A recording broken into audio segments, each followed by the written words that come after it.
buenas. Bueno.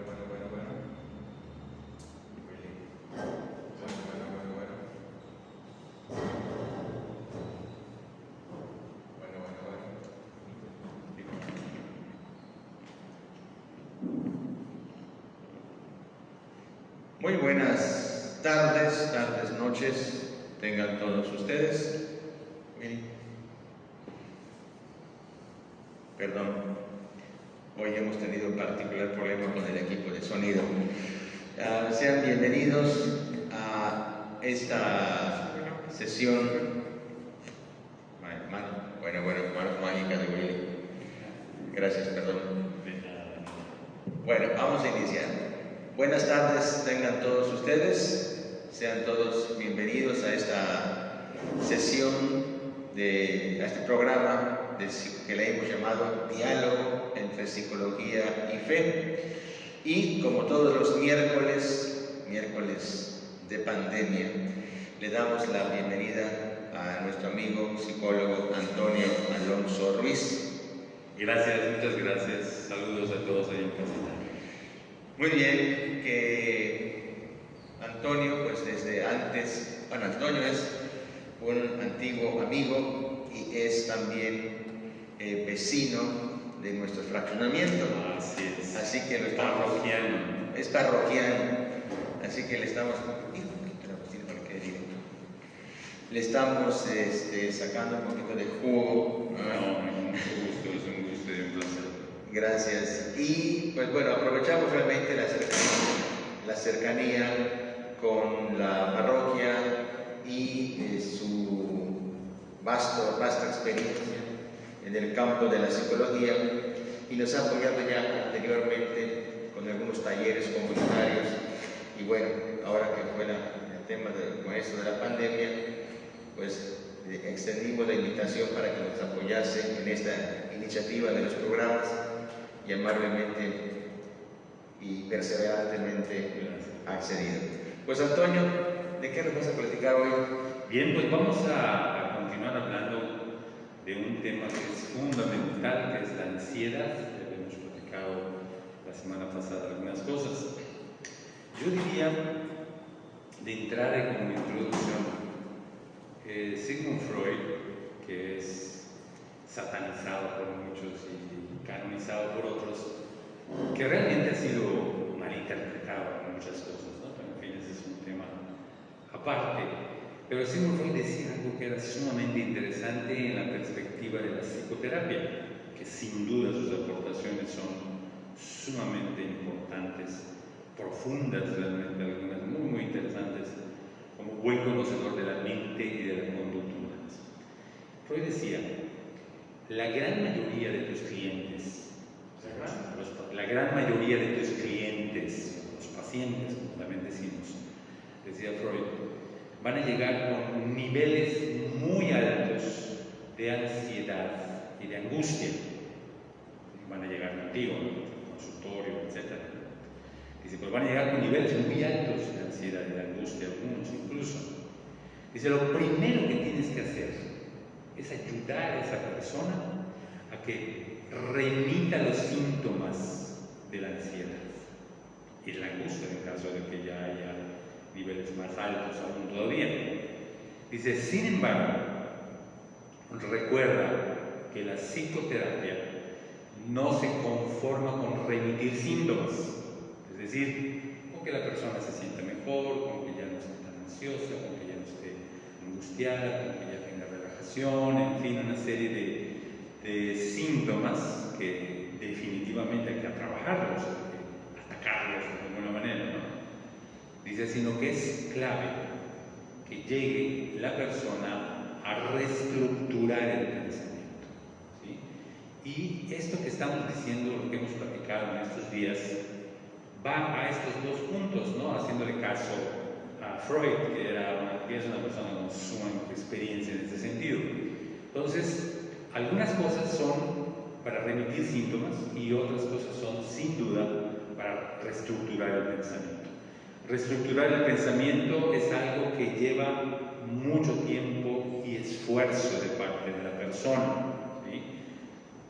remitir síntomas es más rápido, y la forma en que tu servidor ha trabajado la ansiedad en los años que llevo trabajando con la mente y la conducta humana, son tres elementos que me han servido de mucha utilidad a tu servidor y a mucha gente con la que he trabajado. El primer punto son principios, trabajamos principios.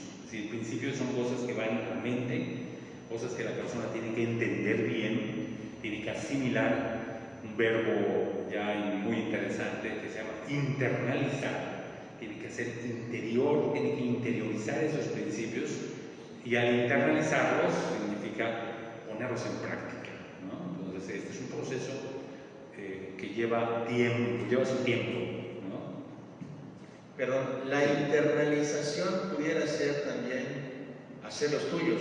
Es correcto. Hacerlos tuyos. Internalizarlos, hacerlo tuyo de manera interna, y que ya eres capaz de ponerlo en práctica, ¿no? O sea, ya el entendimiento hay entendimiento a nivel cognitivo, pero hay también práctica a nivel conductual. Eso es algo pues interesante del proceso mental de la internalización. Bien, entonces lo primero que hay que trabajar es principios.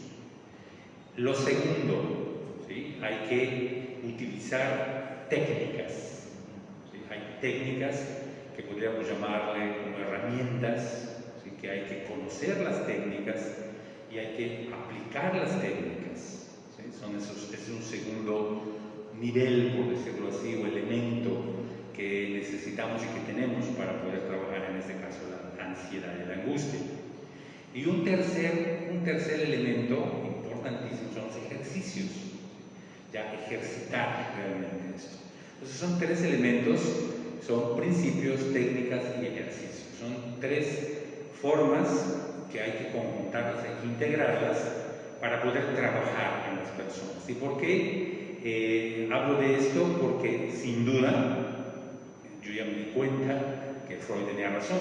La gran mayoría de las personas que les han atendido en el consultorio o en cualquier otra forma de intervención psicológica llegan con altos niveles de ansiedad, e incluso unos ya dieron ese paso, como decíamos la semana pasada, esa línea invisible que cruzan a la angustia. Entonces hay que trabajar esos tres elementos: principios, técnicas y ejercicios. Y vamos a hablar hoy primero de tres principios, ¿sí? A ver si nos da el tiempo, si no podemos alargarlo un poquito, digo, la próxima semana, porque vale la pena que intentamos bien. Evidentemente pues no vamos a poder hacerlo con la misma amplitud y con la misma minuciosidad que utilizamos, por ejemplo, cuando hay una intervención directa en el consultorio, por ejemplo. Pero vamos a tratar voy a exponer estos principios, ¿sí? Bien, ¿cuál es los principios que manejo normalmente para trabajar ansiedad y angustia? Son lo que yo llamo tres equilibrios. Son tres principios que marca cada uno un equilibrio, ¿sí? Los voy a mencionar primero y después entonces iremos desarrollando cada uno. El primer equilibrio que hay que trabajar como principio para poder bajar, no solamente remitir síntomas de ansiedad o de angustia, sino que reestructurar el pensamiento. El primer equilibrio que hay que buscar es el equilibrio interpretativo. Ya vamos a decir alguna palabra, pero voy a hablar un poquito más de esto, que habla de un equilibrio en tu forma de interpretar las cosas, ¿no? De interpretar tu vida, hablando en términos generales, ¿no? Pero de interpretar lo que ocurre en ti mismo o en ti misma, lo que ocurre a tu alrededor, ¿no? Lo que ocurre en tu pareja, si eres casado o casada, lo que ocurre en tus hijos, lo que ocurre en tus hermanos, lo que ocurre en tu trabajo, lo que ocurre con tus amigos, o sea, todo lo que hace el conjunto de tu vida cotidiana. El primer principio que hay que trabajar es el primer equilibrio, es el equilibrio interpretativo. Me parece que esto es sumamente importante como primer principio, porque es aprender a leerse, ¿no? Es correcto. O sea, Es una buena figura, muy o sugerente. sea, aprender a conocerse Es correcto. y aprender a leerse. Es correcto. Oye, ¿por qué esta persona me molesta? Si no me ha hecho nada. Es correcto. Su sola presencia me resulta incómoda. Es correcto. No me ha dicho nada y la oigo hablar y me resulta pedante. ¿Pero por qué? Es correcto. ¿No? Totalmente. O sea, totalmente. el aprender a escucharte, a monitorearte, a decir, bueno, ¿por qué? Es correcto. ¿Por qué siento esto? ¿Y por qué pienso esto de aquella persona? ¿Y por qué reacciono así? Es totalmente cierto. Y fíjate que esa forma que expresas con la figura, aprender a leerme, aprender a leerte, entras ya en un espacio que es perteneciente a un área, un terreno que pertenece al inconsciente. Porque la gran mayoría de nuestras conductas, y esto también es algo que Freud nos dijo desde hace mucho tiempo, vienen de nuestro inconsciente. Y es inconsciente porque de alguna manera, como tú dices, padre, o sea, ¿por qué me cae mal esta persona? Si la acabo de ver ahorita, nunca en mi vida la había yo visto y la vi y me realiza un cierto rechazo. Hay ciertas situaciones inconscientes que nos hacen reaccionar ante ciertas personas, circunstancias, eventos, lugares que no tenemos en el consciente, pero que sí lo expresamos con nuestras reacciones y conductas, que es, acuérdate, que la única manera de saber qué es lo que pasa en el estado interno, en la cabeza de una persona, es a través de las reacciones y de las conductas, nada más. Entonces, cuando reaccionamos de alguna manera que no entendemos por qué reaccionan de esta persona así, si la acabo de ver, estamos en el terreno del inconsciente. Entonces es algo sumamente interesante, pero es muy interesante. La figura que utilizas es muy sugerente. O sea, aprender a leerte y aprender a leer también a los demás, ¿no? O sea, la realidad es una manera interesante de decir, cómo lees la realidad, cómo lees lo que ocurre en tu diálogo interno, cómo lees lo que ocurre en tu relación con tu pareja, con tus hijos, con tus amigos, en tu trabajo, cómo lo lees, ¿no? Y eso, al buscar un equilibrio, estamos hablando de este primer equilibrio, de este principio, primer principio que es el equilibrio interpretativo, o sea, saber interpretar. Vamos a decir alguna palabra después al respecto. Un segundo equilibrio que tenemos que encontrar es el equilibrio físico, nuestro cuerpo. El equilibrio interpretativo se dirige a la mente, lo interno, lo que va pasando en nuestro interior, en tu interior. El equilibrio físico es lo que pasa en tu cuerpo, que también es fundamental estar y encontrar un equilibrio físico. Es fundamental, y vamos a decir dos palabras al respecto. Y el tercer equilibrio es un equilibrio que tiene tres ramitas, ¿no? El equilibrio cognitivo, que es el mental, el equilibrio emocional o emotivo o afectivo, y el equilibrio relacional. Son tres equilibrios, pues, en uno solo: cognitivo, afectivo, emocional y relacional. Bien, entonces, estos son los tres equilibrios, son los tres principios, pues, que nosotros tenemos que trabajar como principio, que tenemos que irlos trabajando con mucho detalle, con mucha minuciosidad. Tenemos que trabajarlos con mucho cuidado, tenemos que ser muy disciplinados, tenemos que ser muy constantes y, sin duda, yo tengo la certeza de que cuando la persona entra en este proceso para encontrarse, ¿no?, en equilibrio, el equilibrio interpretativo, el equilibrio físico y el equilibrio cognitivo, afectivo, relacional, sin duda las cosas cambian. E incluso la gente que llegaba con un historial largo ya de ansiedad, incluso de angustia, transforman su realidad a través de estos tres equilibrios. Sí, es admirable cómo cuando una persona con la terapia de acompañamiento psicológico y muchas veces de la mano con un acompañamiento espiritual también, cómo la gente, al paso de los años, del trabajo personal y de cuando mira hacia atrás, se ríe Es correcto. de uno mismo, de cómo, Es estaba, correcto. de cómo Sí. estaba antes, ¿no? Es cierto. Cuando ya logras casos de madurez en un proceso de desarrollo de trabajo personal. Sí, sin duda. Y eso es algo. Por eso me estaba yo preocupando, por eso estaba yo chillando, por eso estaba yo hecha pedazos de angustia, ¿no, hombre? Es correcto. Es algo, es una experiencia muy interesante. Eso es, sí.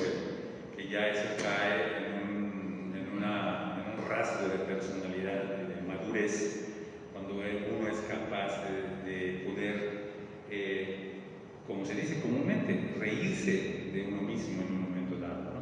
O sea, de cosas que están pasando ahorita, que es algo sumamente importante, ¿no? Ver las cosas con sentido del humor, o cosas que pasaron, como tú bien dijiste, de veras que en un vaso de agua no estaba yo ahogando, ¿no? Eso es algo grave.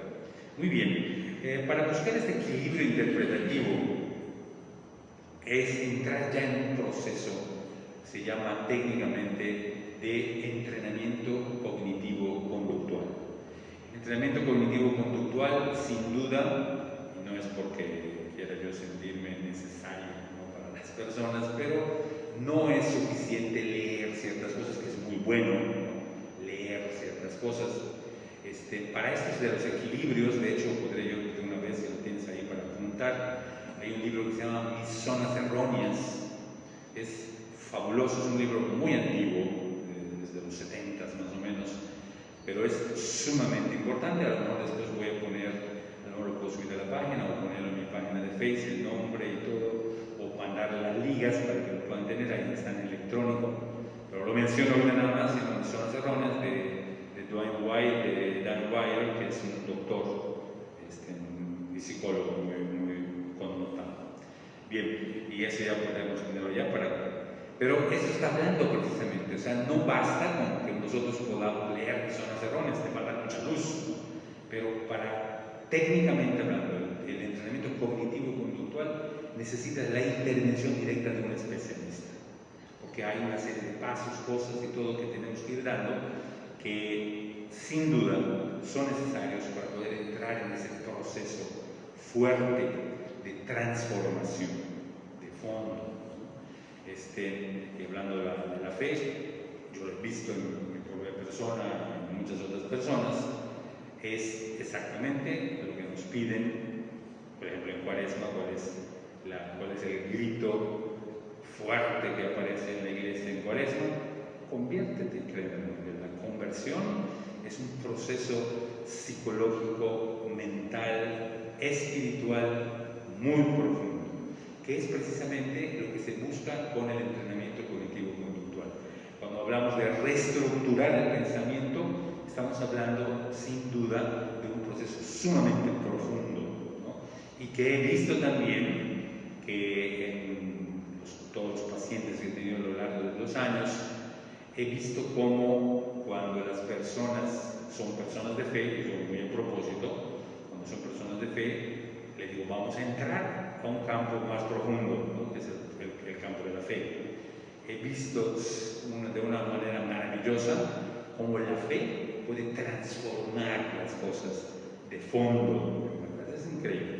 Bien, pero sin embargo, es posible entrar a este proceso interpretativo desde el plano mental, y entrando esto, y ya las personas que tenemos fe, pues vamos haciendo coincidencias, ¿no? Vamos haciendo links, esto aquí, vamos viendo, e incluso es interesante ver cómo en el paso, en todo ese proceso de entrenamiento cognitivo-conductual, vamos haciendo, yo muy a propósito, voy haciendo, por ejemplo, referencias bíblicas, ¿no? Esto no decía San Pablo. Recuerda que San Pablo, como decía, si recuerda las cartas del Evangelio, recuerda el Antiguo Testamento, ya hablaba de esto. Entonces se van haciendo links así muy directos con, pues, la palabra de Dios, que es para nosotros uno de los grandes banquetes, como nos enseñaste desde la semana pasada. Bien, bueno, siempre lo has dicho, ¿no? Los grandes banquetes de la Eucaristía y la palabra. Bien, entonces, para buscar el equilibrio interpretativo, vamos a ver dos situaciones. Vamos a pensar, y yo te invito que ahí en casa tú vayas tratando de hacer un listado. Por ejemplo, primero, en un lenguaje, en el equilibrio interpretativo, que vayas pensando en situaciones, ¿sí?, repentinas o inesperadas. Todos los días vamos enfrentando situaciones repentinas o inesperadas, o no planeadas, cosas que en un momento dado ocurren, que ocurren de manera repentina, que ocurren de manera inesperada o no planeada, ¿no? Que tú vayas pensando, por ejemplo, ahí en casa, y te invito a que lo apuntes, que es importante, como te dije desde la primera vez, tu glosario, vayas apuntando y vayas haciendo una lista de situaciones repentinas, inesperadas, que de repente ocurren en tu vida y que suelen de alguna manera quitarte la paz, perturbarte, ¿sí?, que te sientas como que te perturban, ¿sí?, o que te dan cierto malestar o incluso cierto sufrimiento emocional. Entonces, haz un listado de esas situaciones que son repentinas, inesperadas e incluso, obviamente, cuando ya las estamos viviendo, son no deseadas, ¿no?, son desagradables. Haz un listado de esas cosas, ¿sí? Ahí puedes tener un listado de esas cosas, porque es sumamente importante para que tú puedas ir trabajando esas situaciones. Y evidentemente, pues lo vamos a hacer de una manera muy rápida, ¿no? Pero es algo interesante. Una vez que tú tienes esas listas de cosas, a lo mejor ahorita ya tienes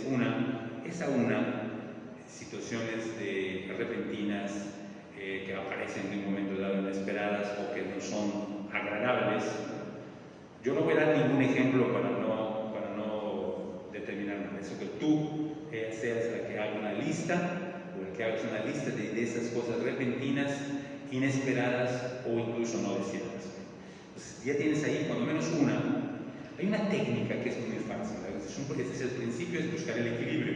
Una técnica para que tú puedas, y esto funciona y funciona bien, ¿sí?, una técnica para que tú le puedas ir dando y encontrar una manera de interpretar las cosas más fácil, como habíamos dicho, adaptativa o más amigables, ¿sí?, y que eso te pueda ayudar incluso al punto clave para encontrar lo que es el equilibrio interpretativo, que el punto clave es que tú puedas aceptar esas cosas que están pasando, ¿sí?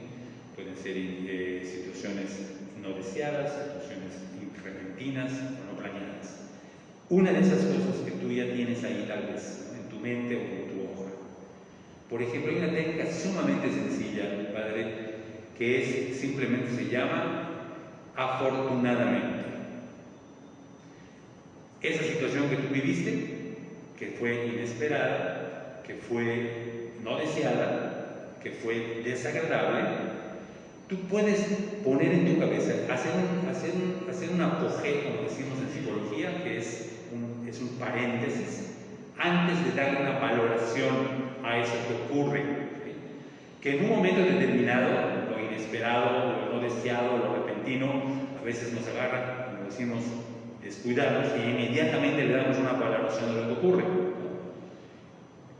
Esto se trata de que hagas un apogeo, que hagas un paréntesis y no le des ninguna valoración.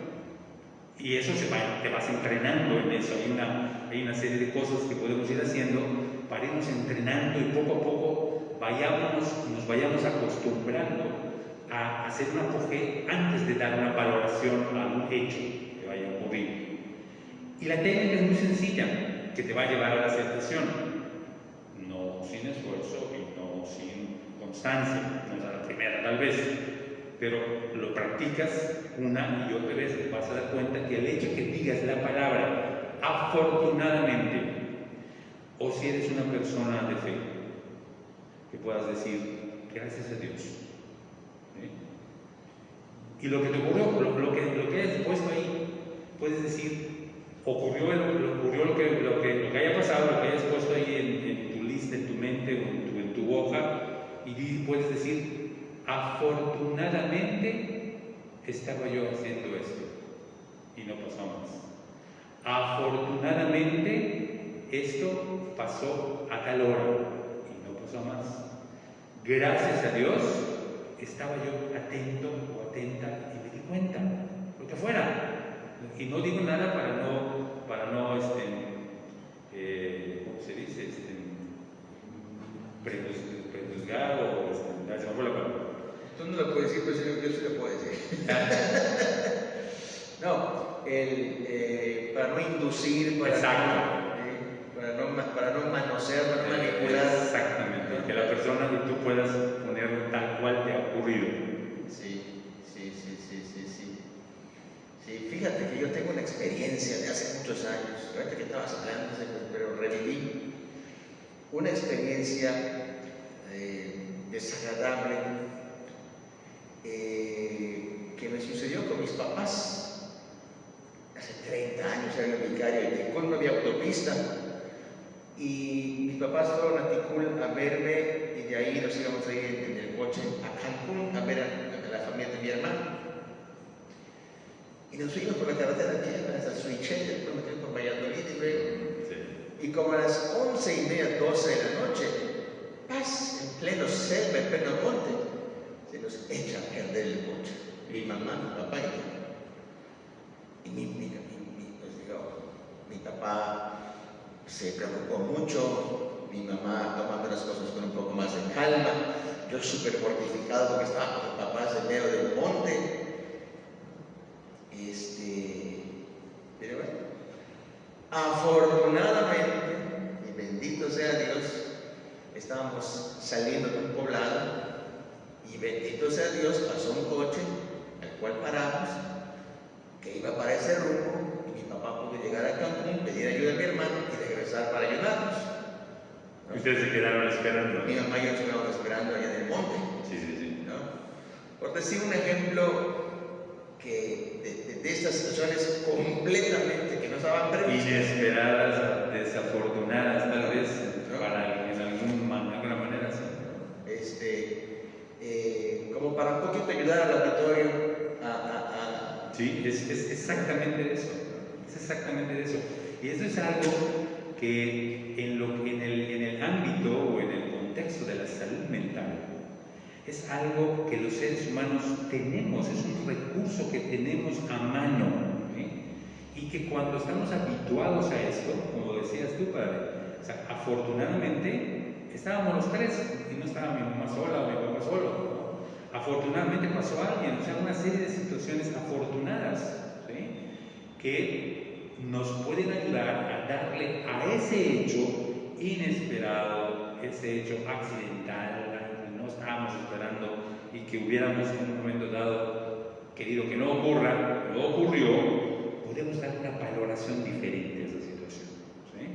Y sobre todo, lo más importante, que nuestra reacción nos permite mantener la calma, el equilibrio y poder pensar con más claridad, ¿sí? Entonces, ese es el punto.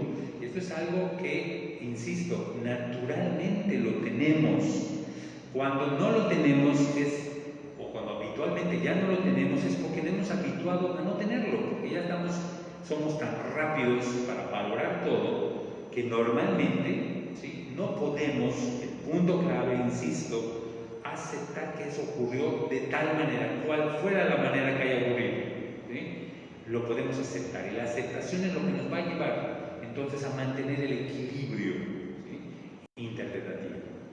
¿Qué ocurre, por ejemplo, cuando lo que pensaste, si no lo aceptaste o no haya habido aceptación o no hay aceptación, lo que fuera que estés pensando, ya sea en la lista que hiciste en alguna de esas, ¿qué es lo que ocurre cuando no aceptas ese hecho? Sí. Te lo voy a decir. Sí. Y no nos hemos puesto de acuerdo. Yo creo que ocurre una reacción que notamos muy común en mucha gente, que es, maldita sea. Correcto, ¿no? Ese sería enojo, por ejemplo. Enojo, maldición, ¿no? Como dicen los italianos, ¿no? He blasfemado, ¿no? Es correcto. Blasfemando y maldita sea, y echarle culpa a todo el mundo y molestar. Los españoles tienen otra mucho ¡Oh, más. Dios! Bueno, entonces Diego. Sí. Y del enojo, por ejemplo, esa es una de las cosas que ocurre cuando no hay aceptación, el enojo. Y del enojo brincamos con cierta facilidad, cuando va intensificándose el enojo, pasamos a la furia, ¿no? ¿Sí? Y de la furia pasamos ya a la ira, uno de los pecados capitales, ¿no? A la ira. Y eso el efecto, muy trillado si quieres, pero muy sugerente, es la bola de nieve, empieza a crecer, ya no lo podemos parar.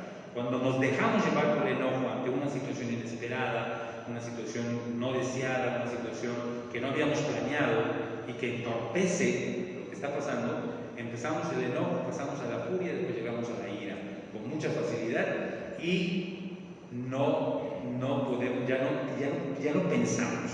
Sí, se hay una ofuscación mental que es de la parte, digamos, del campo de la espiritualidad, ¿no? En el campo de la espiritualidad, tú dijiste muy bien, la ira es un pecado capital, ¿no?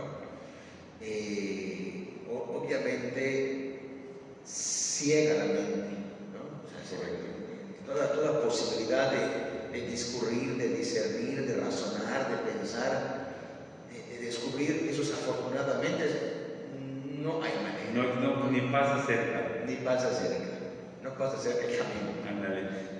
Y me llama muchísimo la atención, Antonio, muchísimo la atención este itinerario peligroso.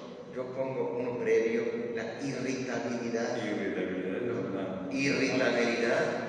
Luego viene el enojo. Luego viene la furia. Y luego viene la ira, ¿no? La ira que incluso en arranques iracundos puede haber desgracias. Desgracias. Totalmente, ¿no? Totalmente. Desgracias, porque se sale uno como toro de sin que huele a la plaza y no piensa en lo que está haciendo. Es correcto. Y, bueno, en fin. Fíjate que hay algo, no me acuerdo exactamente dónde lo vi, pero cuando eso que se estuvo diciendo que en México debería de haber permiso para que cualquier persona cargara un arma, o tuvieras armas en tu casa, etcétera, etcétera.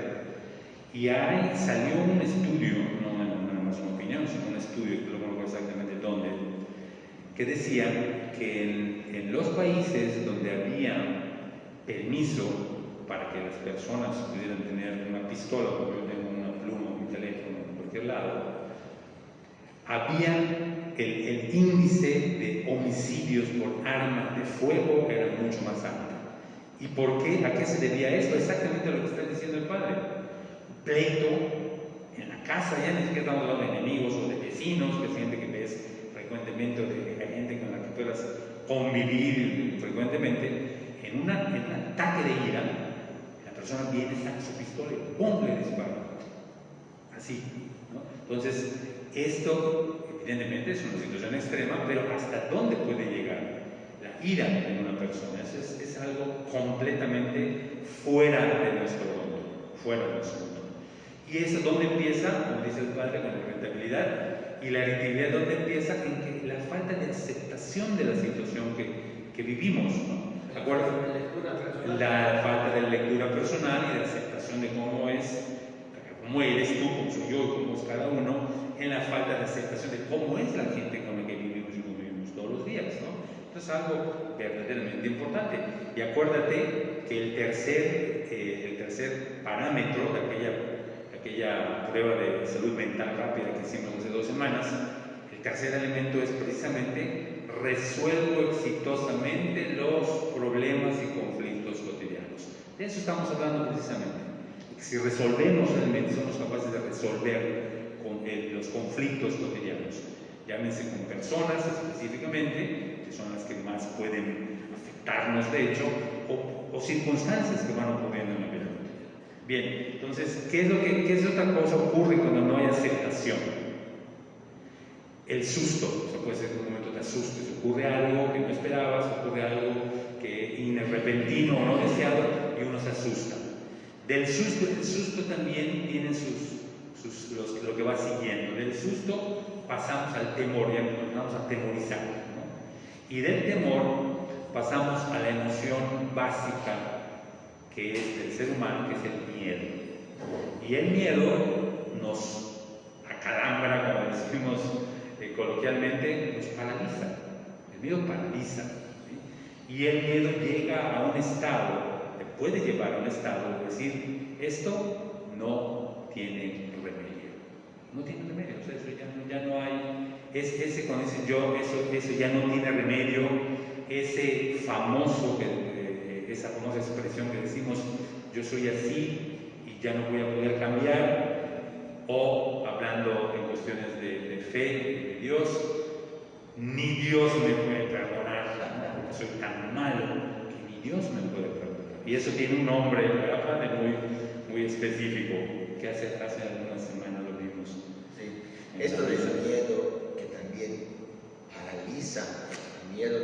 paraliza, me parece que el miedo es autor de una de las frases más nefastas que pueden ser dichas por un ser humano. No puedo. No puedo, es correcto. ¿Ah? No puedo. O sea, si tú quieres permanecer, perdón la expresión, enano, chiquito y no crecer, tú di no puedo. Así es. ¿No? Inténtalo. Es ¿no? correcto, es correcto. No, el miedo nos lleva a eso. El miedo, yo creo que una de las cosas, de ahí el gran éxito, por decirlo, como digo, entrecomillado, de los terroristas, de los violentos, ¿no? De los malandros que inyectan terror, miedo en la población. Es correcto. Es pensar que no se puede. Es la mejor manera de controlar. De paralizar. De paralizar, es correcto. Y fíjate que aquí en la comunidad, Antonio, tú lo sabrás por tu competencia profesional y yo por la mía, muchas personas que viven aquí y que han llegado a vivir aquí están sanando procesos dolorosos donde han vivido de cerca la experiencia del mal en el sentido de la violencia, ¿no? Han sido víctimas de la violencia, les han matado a un pariente, les han secuestrado a un hijo, les han matado al hermano, les han levantado al esposo, de manera injusta y violenta y terrible, ¿no? Es correcto. Entonces, esto que estás diciendo del miedo, ¿no? De la ira, el miedo, es completamente paralizante, ¿no? Totalmente.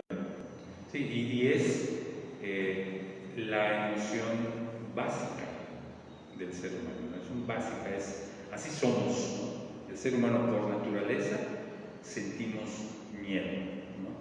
Y hay interesante, hay un psicólogo que se llama Erich Fromm, muy interesante todas sus teorías, sus corrientes y sus doctrinas, que por cierto, él era americano, pero vivió sus últimos días en Cuernavaca, Morelos. Él murió en Cuernavaca y de hecho dio clases en la Universidad de Morelos, ¿no? Una doctora que conocí en Acapulco, que era de los adultos mayores y todo esto, fue alumna de Erich Fromm. Interesante, ¿no? Pero Erich Fromm decía, el miedo más fuerte del ser humano es la soledad. Ese es el miedo más fuerte que tiene el ser humano, es estar solo. Y él lo hablaba en el contexto de su obra, el tema principal que él manejaba, que era el amor. Erich Fromm hablaba sobre la capacidad de amar que tiene el ser humano, muy interesante. Pero decía, el miedo más fuerte que tiene el ser humano es estar solo. Es verdaderamente interesante, que es paralizante también, ¿no? Así es. Antes de continuar, vamos a preguntarle a Willy por el tema de los tiempos. ¿Hay preguntas, Willy? Que no nos dejen solos. Digo, aquí Antonio y yo estamos conversando de lo más agradable. No solamente agradable, sino con temas muy profundos, muy importantes.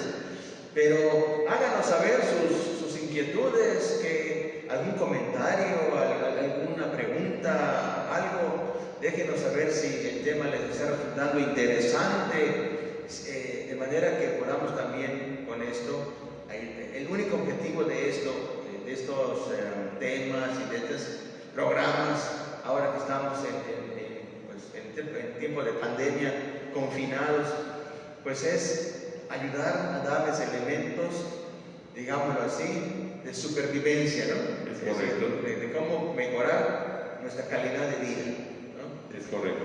Entonces no nos dejen solos, envíenos las preguntas. Recuerden que el formato es que la mitad del programa hablamos del tema, introducimos el tema, se expone el tema, y la otra mitad prácticamente era responder dudas y preguntas que el auditorio nos presente, ¿no?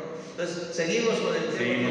Hay una tercera posibilidad cuando no hay aceptación. De esa lista de situaciones inesperadas, de situaciones repentinas o no deseadas que te pueden ir pasando, espero que ya hayas hecho una lista de eso para que las puedas ir trabajando.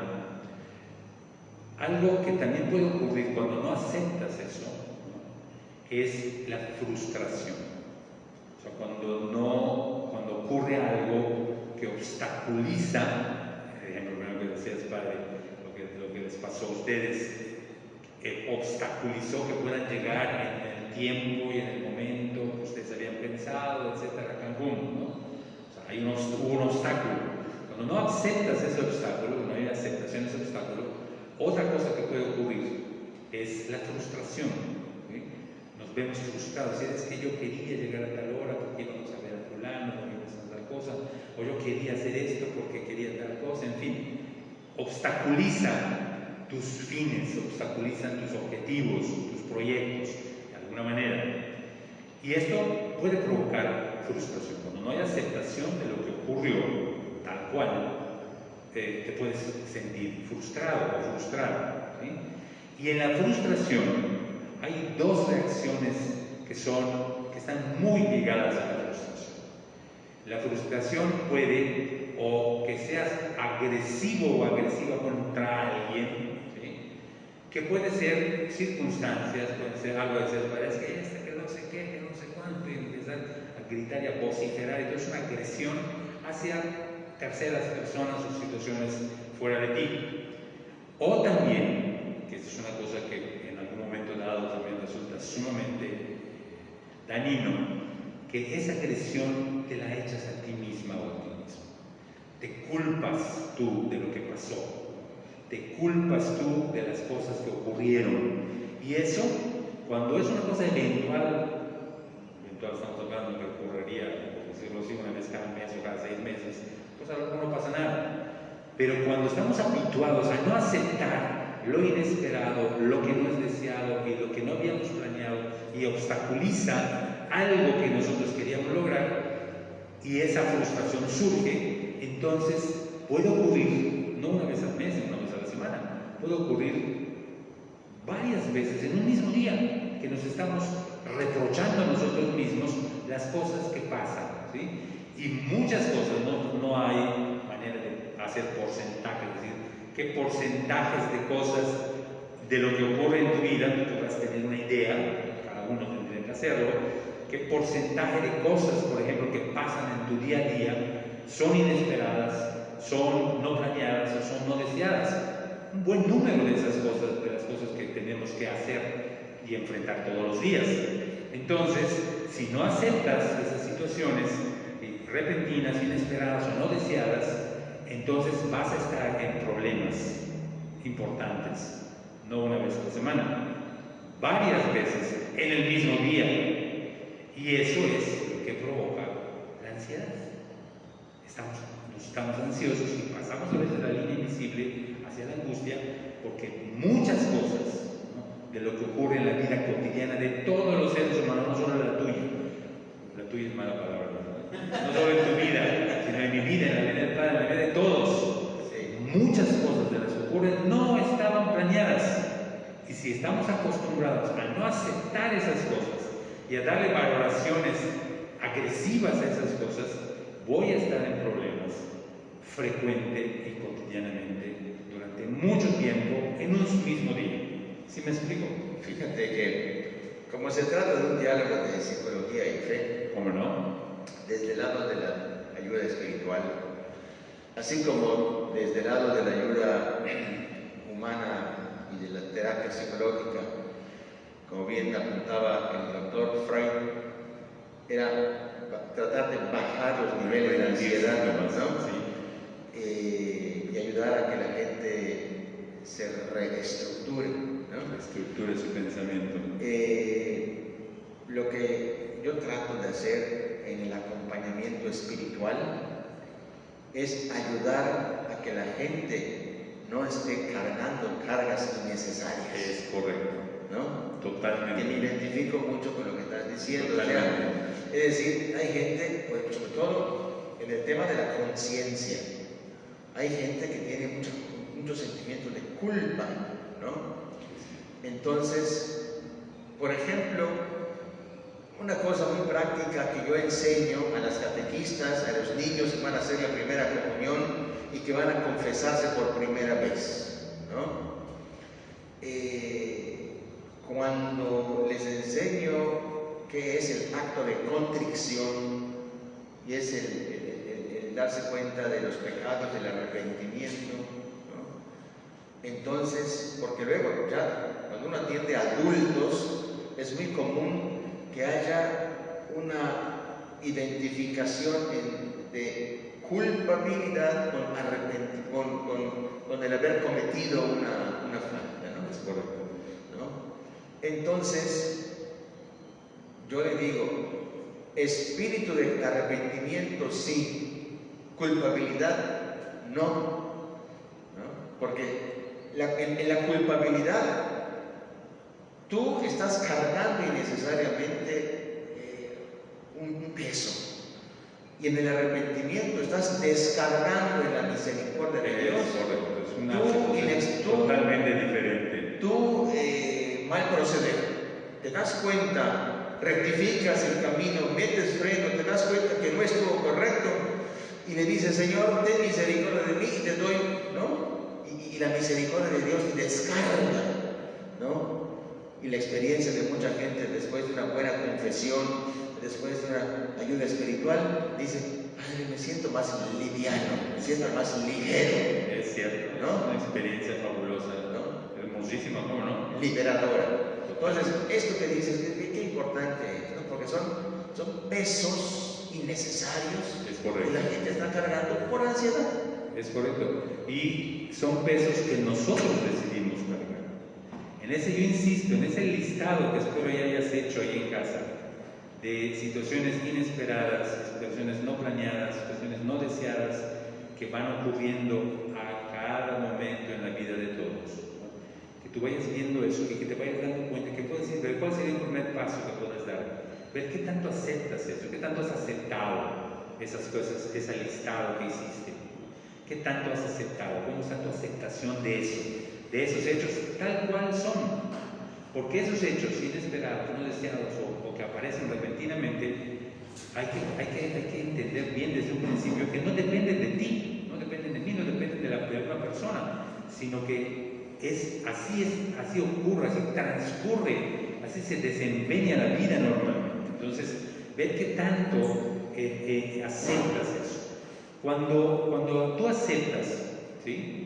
Cuando no aceptas esto, es cuando ocurren estas tres cosas. Llegas a la ira, o puedes llegar incluso al miedo paralizante, o puedes llegar a la frustración y a las agresiones personales o hacia terceros.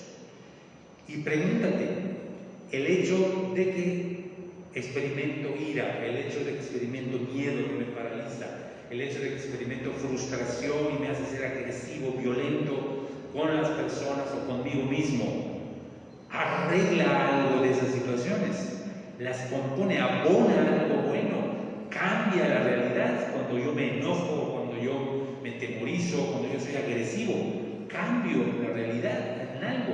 Tienes que hacerte esa pregunta, es interesante, ¿no?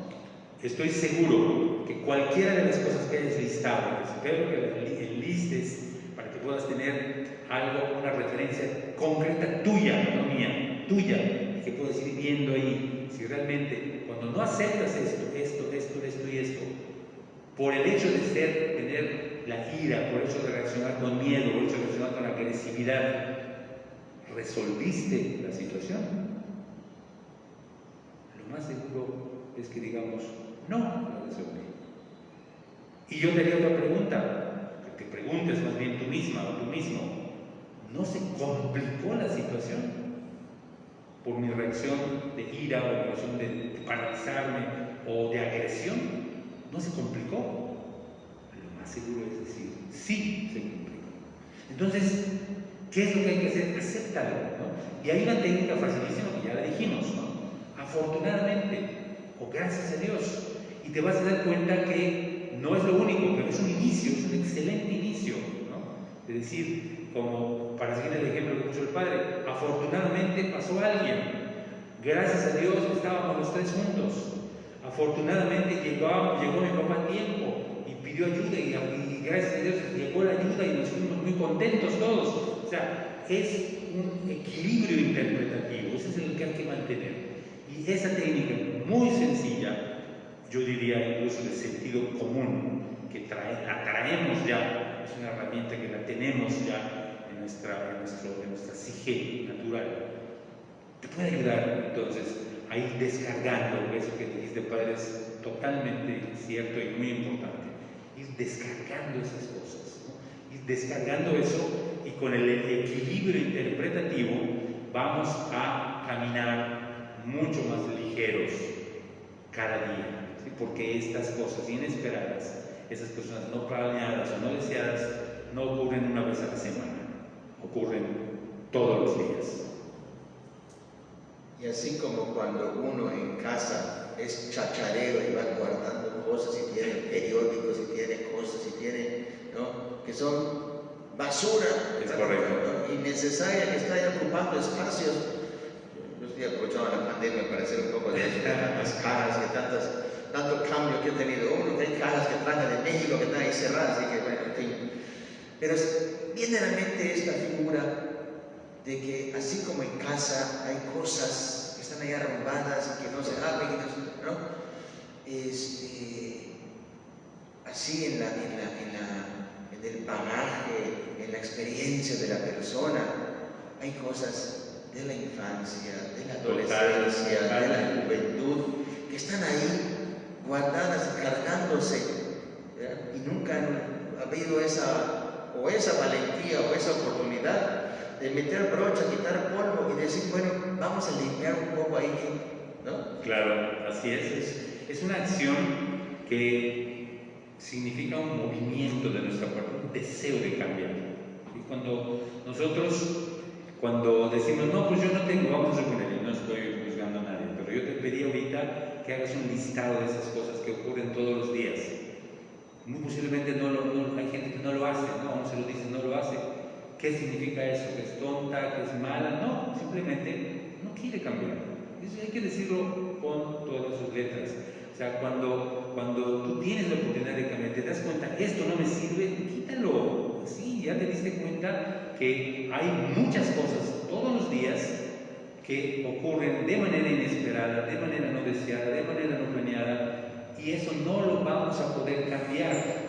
No lo vas a poder cambiar, van a seguir ocurriendo una gran cantidad de cosas así.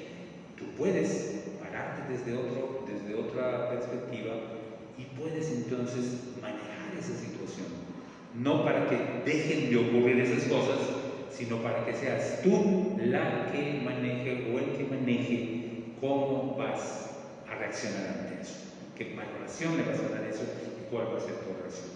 Y el punto clave, con eso terminamos esta parte, sería la aceptación, aceptar eso que pasó.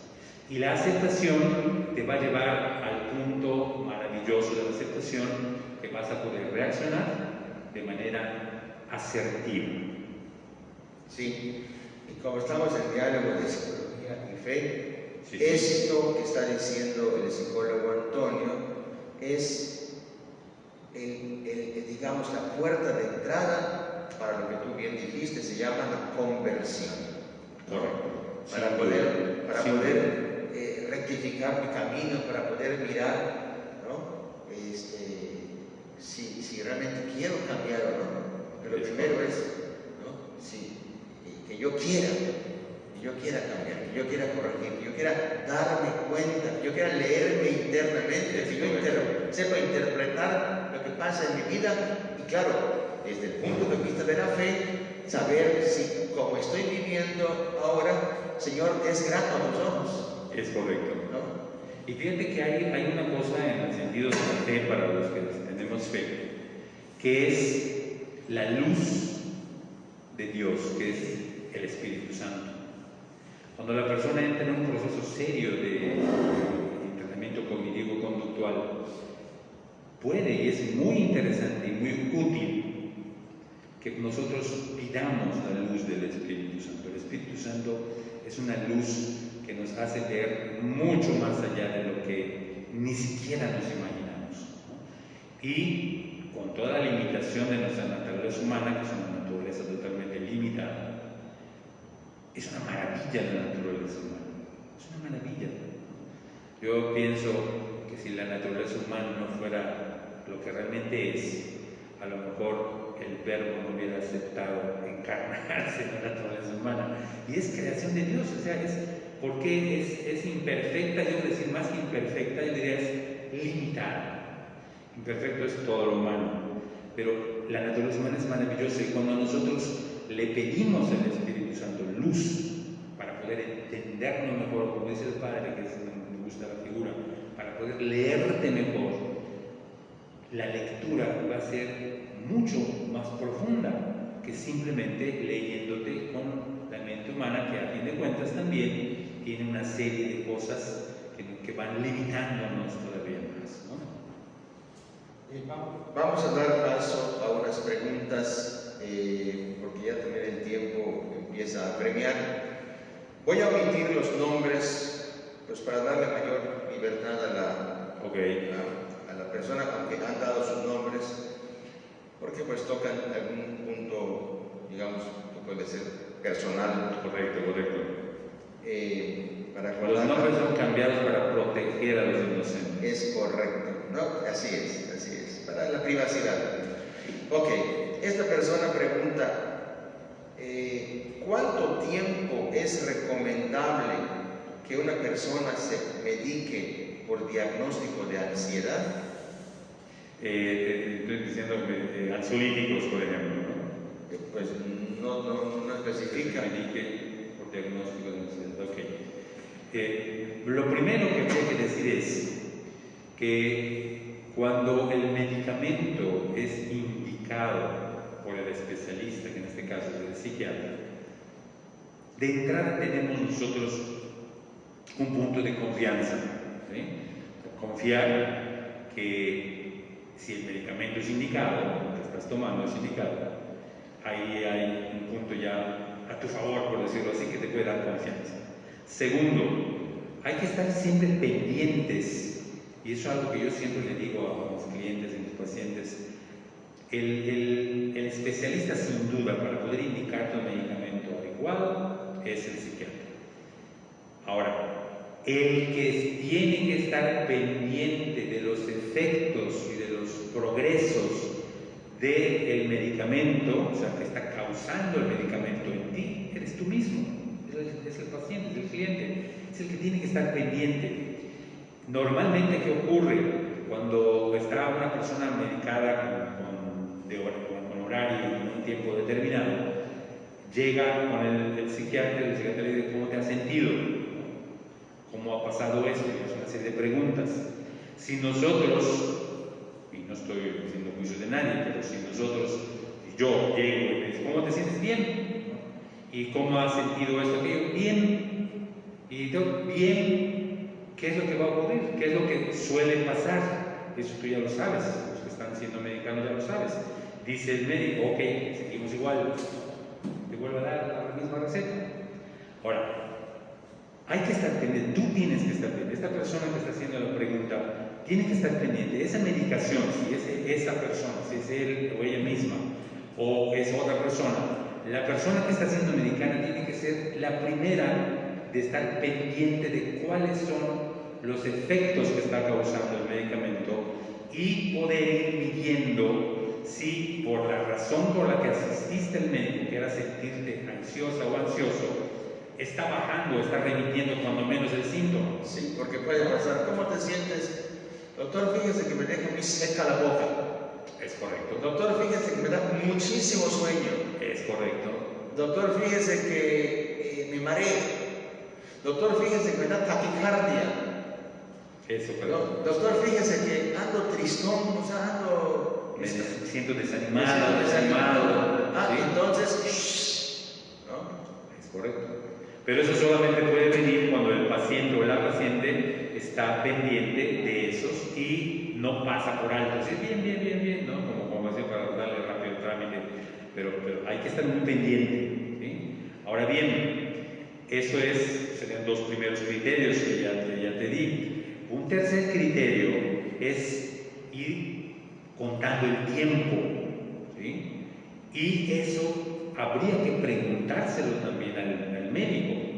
Decirle, doctor, ya llevo, por ejemplo, 2 meses con esto, yo llevo 6 meses, voy a seguir con esto, ¿qué pasa? ¿Qué voy a hacer? O sea, ¿qué? Y el médico, evidentemente, que es el que está facultado para indicar medicamentos, ella te podría decir, tú ya podrías introducir ese tema dentro del tratamiento, es decir, doctor, ya tengo 6 meses, ¿sí? E incluso, si esos 2 criterios anteriores los tienes activos, tú ya le podrías decir, ya tengo 6 meses y recuerde que desde el primer mes yo estoy sintiendo esto, estoy sintiendo aquello, o no estoy sintiendo ninguna mejoría, me siento igualmente ansioso o ansiosa que antes. ¿Qué podemos hacer? ¿Seguimos con esto o no seguimos? Y a partir de ese tercer criterio que te estoy dando, tú ya podrías tomar una decisión que tienes toda la todo el derecho de decidir, ¿sí? Si sigues o no sigues, o si buscas otra opción, o si buscas otra opinión, tal vez, ¿no? Esos serían los 3 criterios que yo daría respecto de esto. Y yo añadiría algo. La pregunta es, ¿cuánto tiempo es recomendable? Sin duda, el medicamento es por un tiempo nada más, es temporal. No podemos, salvo las excepciones de trastornos y enfermedades ya donde hay personas que tienen que tomar de por vida algún tipo de medicamento y todo eso son excepciones. Pero las cuestiones de ansiedad, no hay ningún trastorno de ansiedad que sea de los que están tratados en el DSM-5, que es el manual, que diga o que se puede indicar, tú tienes que tomar esta medicina para toda tu vida. No está indicado ninguno. E insisto, salvo algunas excepciones que tienen que ser muy bien marcadas por el especialista, en este caso el médico. Tú por esta y esta razón vas a tener que tomar esto por, tal vez no toda la vida, por mucho tiempo, por muchos años. Salvo esas excepciones, lo más recomendable es que el medicamento sea temporal. Y mientras menos tiempo lo pueda tomar la persona, es mejor. ¿Y qué significa? ¿Qué es lo que haría menos tiempo? Que la persona entre en un proceso serio de entrenamiento cognitivo-conductual y que pueda ir entonces ya no solamente repitiendo síntomas, porque eso también hay que decirlo tal cual. Una pastilla, ¿qué es lo que hace? Remite síntomas. Una pastilla no existe, sería maravilloso que existiera, una pastilla que te ayude a reestructurar tu pensamiento, ¿no? Esa pastilla vas a reestructurar el pensamiento. La pastilla es un apoyo, sí es un apoyo, el medicamento es un apoyo, sí es un apoyo. ¿Por qué? Porque si te baja o remite los síntomas de la ansiedad, vas a poder pensar con más claridad. Sin duda, eso es indudable e indiscutible. Pero no reestructura el pensamiento la medicina. La medicina solamente remite síntomas. Entonces, mientras menos tiempo se pueda tomar un medicamento, sin duda es mejor, es más recomendable. ¿Qué se necesita para que sea menos tiempo el tomar la medicina o el medicamento? Que la persona entre en un proceso serio de reestructuración del pensamiento. Y reestructurando el pensamiento, el primer punto, que el principio que ya vimos ahorita, que es mantener, buscar, encontrar lo busque, no lo busco, encontrar el equilibrio interpretativo. De manera rápida ya dijimos algunas cosas al respecto. Muy bien, excelente. Bueno, aquí está más descrito, lo digo con calma. En ese caso de los detonantes, creo que retoma el tema de los detonantes, en ese caso de los detonantes, pasa que puedo estar un día tranquila y de pronto algo me pasa que detona la ansiedad. Y son muchas veces en un día. Y si son muchas veces en un día, no las acepto, obviamente, pero me encierro sola en un círculo del que ya no puedo salir. Orar es una ayuda, hacer razonamientos cognitivos para no caer en un ataque completo es la otra ayuda. La pregunta, pero ¿cómo parar rápidamente una crisis sin llegar a tanto, a la taquicardia, a la crisis tan horrorosa? Sí, sí. Muy bien, la semana pasada dijimos algo al respecto. ¿Sí? Dijimos la semana pasada algo acerca del control de la ansiedad. ¿Sí? Y eso es lo que habría que hacer en un momento dado para poder parar, por decirlo así, como nos dice la persona, lo que es el ataque de ansiedad, ¿no? Lo primero que dijimos la semana pasada, que es algo sumamente importante y efectivo, es la respiración. La respiración podemos decir, inversamente proporcional a tu ansiedad. Si respiras bien, si tienes un momento dado, te sientas, te tranquilizas y empiezas a respirar. Es uno de los ejercicios que vamos a poner para que pueda, pero de todas maneras, lo primero es la respiración. Se respira y entonces la respiración, insisto, es inversamente proporcional a la ansiedad. Cuando mejora la calidad de tu respiración, va disminuyendo tu nivel de ansiedad. Eso es inversamente proporcional, sin ninguna duda. Y dijimos pues la semana pasada que era el primer paso para poder nosotros ir bajando el nivel de ansiedad, de lo que decíamos al principio de la charla hoy, lo que decía Freud, hay que ayudar a que la persona baje, ¿no? Remita sus síntomas de ansiedad y vaya bajando. Entonces la respiración, recuerdo el bienestar, inversamente proporcional a la ansiedad. Sube la calidad de tu respiración, te oxigenas mejor tu cerebro, oxigenas mejor tus órganos completos, todos tus sistemas, y el nivel de ansiedad sin duda va a empezar a bajar. ¿Cuánto tiempo? Ese es el punto, porque si va a ir bajando.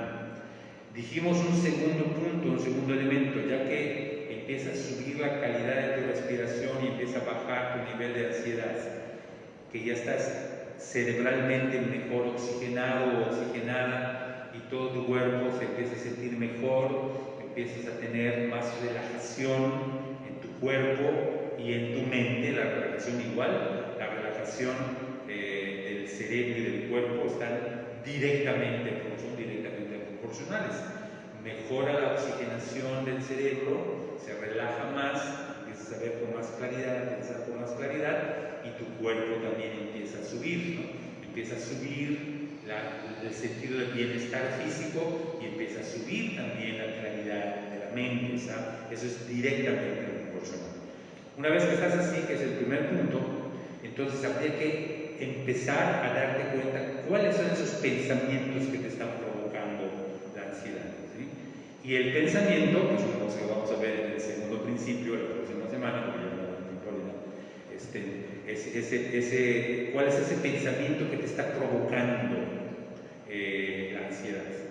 El pensamiento generalmente, bueno, no generalmente, el pensamiento viene por dos vías. Un hecho inesperado, un hecho no planeado, un hecho no deseado, que ocurre y genera un pensamiento, y el pensamiento, una emoción, un sentimiento, etc. O un recuerdo, algo que puede ser entonces un estímulo externo, algo que ocurrió, un evento, o un estímulo interno, que es un pensamiento, un recuerdo. Y tienes que ubicar entonces ese pensamiento. Tienes que ubicar, a partir de ese evento externo o estímulo interno de ese pensamiento, tienes que empezar a clarificar ese pensamiento, lo que habíamos dicho la semana pasada. Esos pensamientos generalmente son irracionales. No sé si se acuerdan, no sé si la persona que está preguntando nos vio la semana pasada. Esos son pensamientos irracionales. Son pensamientos de decir no puedo, es mucho, esto no tiene explicación, esto no tiene sentido, esto no va a acabar, y una serie de pensamientos que estuvimos platicando la semana pasada. Hay que ubicar ese pensamiento, qué fue lo que ocurrió, si fue externo o es interno, y ubicar bien ese pensamiento. Es un pensamiento, la ansiedad no surge de la nada. La ansiedad que tú sientes y experimentas proviene de un pensamiento que tienes en tu mente. Hay que ubicarlo, ¿cuál es? Por eso les decía hace ratito, enlista esos eventos que son inesperados, que son no deseados, que son no planeados, y ese evento es lo que provoca el pensamiento, y ubicas el pensamiento. Ubicar ese pensamiento, ¿sí? Y, por ejemplo, en la pregunta o en el pensamiento racional decir es que me siento terrible, ¿no? Por ejemplo, es un pensamiento irracional muy propio del ansioso o de la ansiosa. El tercer paso sería respóndete a eso, ¿sí? O hazle pregunta, conviértelo en pregunta. ¿Realmente esto que está pasando es tan terrible? Esto que está pasando es tan terrible como para que yo me esté sintiendo de esta manera. Cuando estás haciendo ese proceso mental, tú estás tomando las riendas de tu mente, que es lo que es fundamental para bajar no solamente, repetir los síntomas, sino para controlar y manejar la ansiedad. Y que vaya desapareciendo poco a poco. Entonces, cuando ubiques ese pensamiento, que estoy dando un ejemplo, simplemente te puedo decir, es tan terrible realmente esto que está pasando, ¿sí? E insisto, ese proceso mental, tú estás tomando las riendas de tu mente, y eso es lo principal que se necesita para manejar y controlar la ansiedad, que seas tú la que controle tu mente y no las cosas que pasan afuera o no los recuerdos que están en tu mente, que seas tú consciente del aquí y el ahora, que tú puedas decir, esto realmente es tan terrible como para que yo me esté sintiendo de esta manera. Tienes que preguntártelo, convertirlo en preguntas es el tercer paso, y el cuarto paso es decir, es responderte, no es tan terrible, no es necesario que yo me esté sintiendo de esta manera, ¿sí? Pero insisto, el proceso mental que tú estás provocando en tu mente es el principio básico para que tú puedas aprender a manejar y controlar, e incluso corto, mediano, largo plazo, no lo sabemos, desaparecer la ansiedad de tu mente y de tu vida. Entonces, ese es el paso. Y el cuarto paso entonces sería responderte, no es tan terrible, no es necesario que yo me esté sintiendo de esta manera.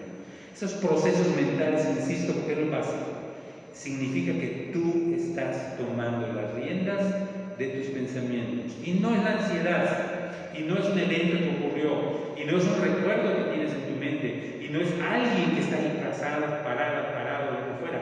Eres tú la que está tomando las riendas de tu mente. Y eso es lo que realmente hay que hacer. Entonces, insisto todo esto entra en el proceso de ir controlando ese momento que estás viviendo. Y hacerlo realmente cuando lo estás haciendo con la respiración tranquila, profunda, como ya habíamos visto, y vamos a ver también después, tú puedes ir que todo esto se convierta en una experiencia fuerte para ti, fuerte donde eres tú la que está tomando las riendas de tu mente y no otra cosa o no otro evento. ¿Sí me explico? Eso es algo sumamente importante. Cuando ocurre esto, cuando la persona toma las riendas de sus procesos mentales, no hay ansiedad que pararla. No hay ansiedad que pueda mantenerse, porque eres tú la que está manteniendo, la que está tomando las riendas de tus procesos mentales. Eso es fundamental, es fundamental. No sé si había otra cosa. Sí, una última pregunta, ya con esto cerramos el programa. Sí. ¿Por qué llorar sirve mucho durante un ataque de ansiedad, pero después se siente una especie de cruda emocional? Claro, muy bien. El llanto es uno de los mecanismos de defensa y mecanismos de desahogo, también se llaman, más maravillosos que existen. Llorar es verdaderamente saludable, ¿sí? Hablando en general. Ahora bien, el hecho, vaya, eso significaría que cuando tengas ganas de llorar, llora, ¿no? Hay que llorar. Yo en mi consultorio lo que siempre tengo es una caja de Kleenex y empiezan a llorar de sus Kleenex, llegar y a veces en una o dos sesiones se gasta la caja, ¿no? Y no hay problema. Llorar es verdaderamente liberador, ¿sí? Lo que hay que cuidar, ¿sí? Lo que hay que cuidar en el llanto, que a lo mejor lo que se refiere la persona que está preguntando, es la razón por la cual estás llorando, ¿sí? La razón es muy importante. Si tú estás llorando porque te sientes culpable, porque te sientes, como decimos comúnmente, te sientes muy poco, te sientes, como lo he oído muchas veces, te sientes una basura, ¿no? Y etcétera, etcétera. Pues muy posiblemente en el momento de que estás llorando, pues es el mecanismo natural del llanto, muy posiblemente después no te sientas bien, ¿sí? Pero el llanto, aun cuando estamos llorando por sentirnos responsables de algo, ¿sí?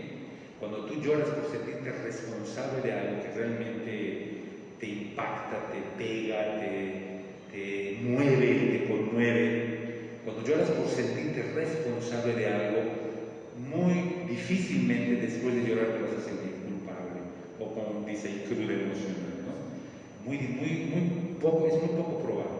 Entonces, que el punto es cambiar algo, ya habías platicado tú ahorita. El punto es cambiar. Hay algo que se llama en psicología, nosotros el concepto de culpa lo tratamos hasta donde sea posible de evitar. La persona tiene que evitar sentirse culpable, ¿sí? ¿Qué es lo que hay que decir? No decir, bueno, por lo que haga lo que quieras, después de que no hay culpables. No, hay responsables. Tú eres responsable de algo. Tú eres responsable de esto que realmente ves que impactó mucho, que hizo mucho daño a la persona, y eso te mueve y te conmueve y te sientes responsable. El sentirte responsable te va a llevar posiblemente a llorar cuando estás hablando de personas importantes para ti o de situaciones muy, muy importantes también, muy cercanas, no solo físicas, sino que emocionalmente. La responsabilidad te va a llevar posiblemente a llorar, ¿no? Pero te va a llevar a ver qué tienes que hacer para cambiar esa situación, ¿sí? La culpabilidad, lo único que espera es un mecanismo mental, psicológico. El que se siente culpable, ¿qué es lo que espera? El castigo. Nada más. No hay un movimiento de cambio, no hay un planteamiento de las cosas. Soy culpable, aquí estoy, castígame, ¿no? Digo, porque de esa manera, el que se siente responsable pide disculpas, pide perdón y dice, vamos a cambiar, vamos a ser diferentes, discúlpame, vamos a hacer las cosas diferentes, porque sí eres importante para mí. Y eso que pasó, yo soy el responsable y yo voy a poner lo que me toque a mí para que esto se componga e incluso no vuelva a pasar más adelante si está en mis manos, ¿no? Entonces, la razón, pues, la actitud del llanto es importante. Lo que se sugiere entonces es que cuando nosotros lloremos por alguna situación, pues sea porque nos sentimos responsables, si es el caso, ¿no? Responsables y respondemos ante la situación. Hay veces que lloramos por cuestiones tristes, ¿no? Ahorita en mi familia, por ejemplo, ayer falleció un sobrino nuestro de 23 años, joven, maravillosa persona, y uno se siente triste y uno se recuerda unas cosas de todo lo que ha pasado, de lo que se vivió con él, y eso da tristeza y también, como decimos, nos suelta las lágrimas en un momento dado. Es otro tipo de llanto, ¿no? Un tipo de llanto de dar tristeza porque perdiste a un ser querido o porque perdiste algo o alguna situación, pero donde muchas veces no hay los elementos o conceptos culpabilidad o responsabilidad, ¿no? Donde aparece esto, la culpabilidad hay que hacer un lado porque no sirve para nada. La responsabilidad es lo que hay que asumirlo para que entonces nosotros podamos, en lo que está en nuestras manos, componerlo. Y eso difícilmente te lleve a sentirte mal después, ¿no? A la cruda emocional, como dice, que es bastante sugerente la figura, ¿no? Muy bien. Pues muchísimas gracias. Yo creo que el tiempo se ha cumplido. Así es. Y antes de despedir el programa, Antonio, sí. Yo quisiera que le digas al auditorio dos cosas. Uno, que recuerde su tarea, la tarea de la lista. Y dos, si alguien quisiera contactarte para hacer alguna consulta, una pregunta, etcétera, ¿dónde te puedes localizar? Pues ahorita, por lo del COVID, el consultorio está y permanece cerrado, pero en Facebook estoy, el mismo elemento que nos están contigo, el mismo, nos están viendo en el mismo canal, el mismo medio. Estoy Antonio Alonso con Z, ahí estoy. Me puedes mandar un inbox planteando tu problema, tu situación o lo que fuera, o incluso si quieres alguna consulta de intervención ya más establecida o formal, nos podemos poner de acuerdo también con mucho gusto. Y en cuanto a la tarea, que me parece sumamente importante, es los eventos o los sucesos que son inesperados, no planeados, no deseados, con los que te enfrentas cada día. Lo ideal sería que tú puedas hacer un listado. ¿Y por qué es un listado? Porque suele ser más de uno de esas cosas. Y eso hay que entrar en un proceso de análisis, hay que sentarse y pensar. O sea, no es nada más como decir, pon allá la música para que yo oiga mientras lavo los platos, ¿no? O sea, hay que sentarse y hay que decir cuáles son esos eventos no planeados, inesperados, no deseados, que me ocurren a diario. Enlístalos. Segundo, analiza cómo reaccionas ante eso. Si los aceptas, ¿sí? Maravilloso. Y si los aceptas, significa que eso no te perturba, no te incomoda, o en algún momento hay algo que te puede incomodar, o un malestar. Esa es otra cosa interesante, ¿no? Yo le llamo, cuando hay ese tipo de eventos inesperados o no deseados, puede haber un malestar. Yo le llamo un malestar limpio, cuando a cualquier persona que le ocurra lo va a sentir, ¿no? Como por ejemplo, estás yendo en tu coche, por decirlo así, y se poncha una llanta, ¿sí? ¿Cuál es el malestar limpio? Pues las incomodidades que puedes sentir, te atrasa, ya no vas a llegar a donde querías llegar a la hora que querías llegar, tienes que bajar, hay mucho sol, te vas a sudar todo, en fin, una serie de situaciones. Es un malestar limpio. ¿Por qué? Porque cualquier persona que está yendo en su coche a algún lugar, se le poncha una llanta, va a sentir lo mismo, ¿sí? Va a sentir lo mismo.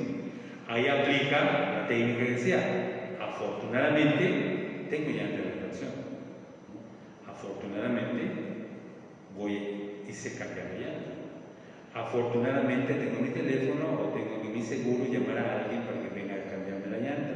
O sea, una serie de situaciones. Gracias a Dios no pasó más, nada más se ponchó la llanta y se acabó. Entonces, esa es una cosa.